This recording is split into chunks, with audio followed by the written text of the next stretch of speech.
It is therefore necessary and desirable for religions to have a dogmatic element. What good is a value system that does not provide a stable structure? What good is a value system that does not point the way to a higher order? And what good can you possibly be if you cannot or do not internalize that structure or accept that order? Not as a final destination necessarily, but at least as a starting point. Without that, you're nothing but an adult 2-year-old without the charm or the potential. That is not to say it again, that obedience is sufficient. But a person capable of obedience, let's say instead a properly disciplined person, is at least a well-forged tool. At least that. That is not nothing. Of course, there must be vision beyond discipline, beyond dogma. A tool still needs a purpose.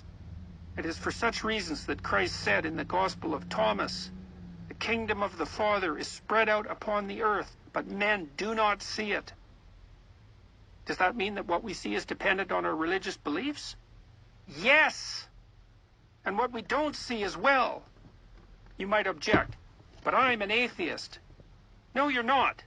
And if you want to understand this, you could read Dostoevsky's Crime and Punishment, perhaps the greatest novel ever written, in which the main character, Raskolnikov, decides to take his atheism with true seriousness, commits what he has rationalized as a benevolent murder, and pays the price.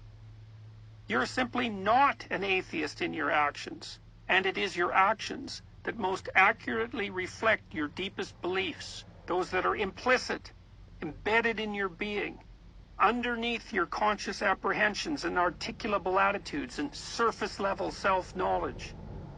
You can only find out what you actually believe, rather than what you think you believe, by watching how you act. You simply don't know what you believe before that. You are too complex to understand yourself.